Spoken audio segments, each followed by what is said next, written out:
हर हर महादेव।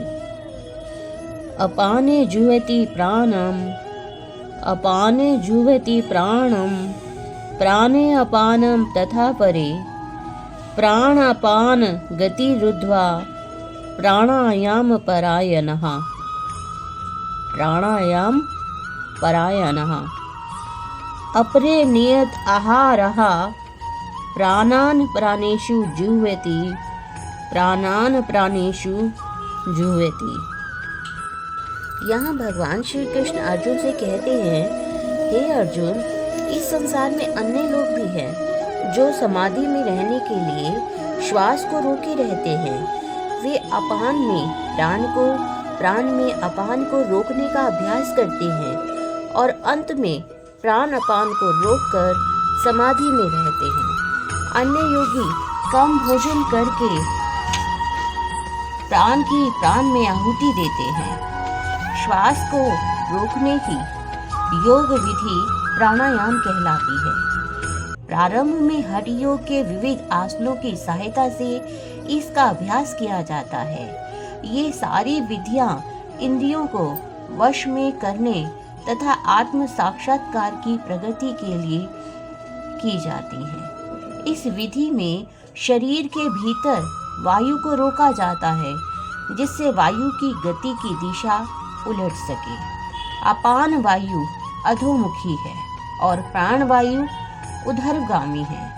प्राणायाम में योगी विपरीत दिशा में श्वास लेने का तब तक अभ्यास करता है जब तक दोनों वायु उदासीन होकर पूरक अर्थात सम नहीं हो जाती। जब पान वायु को प्राण वायु में अर्पित कर दिया जाता है, इसे रेचक कहते हैं।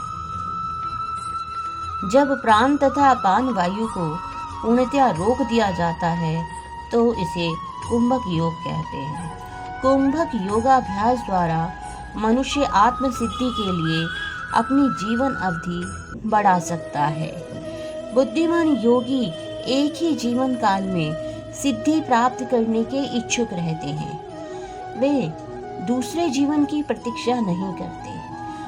कुंभक योग के अभ्यास से योगी जीवन की अवधि को अनेकों वर्षों के लिए बढ़ा सकते हैं, किंतु भगवान की दिव्य प्रेमा भक्ति में स्थित रहने के कारण कृष्ण भावना भावित मनुष्य स्वतः इंद्रियों का नियंता बन जाता है, अर्थात इंद्रियों को जीत लेता है।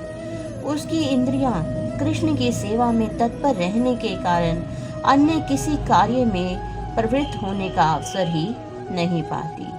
फलतः जीवन के अंत में उसे स्वतः भगवान कृष्ण के दिव्य पद पर स्थानांतरित किया जाता है।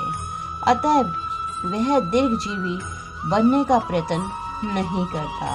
वह तुरंत मोक्ष पद को प्राप्त कर लेता है। जो व्यक्ति भगवान की निश्चल भक्ति में प्रवृत्त होता है, वह प्रकृति के गुणों को लांघ जाता है और तुरंत आध्यात्मिक पद को प्राप्त कर लेता है। कृष्ण भावना भावित व्यक्ति दिव्य अवस्था में प्रारंभ करता है और निरंतर उसी चेतना में रहता है, अतः उसका कभी पतन नहीं होता।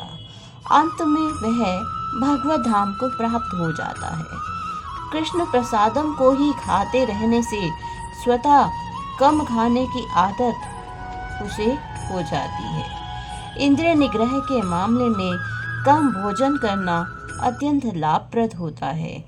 इंद्रिय निग्रह के बिना भव बंधन से निकल पाना असंभव है।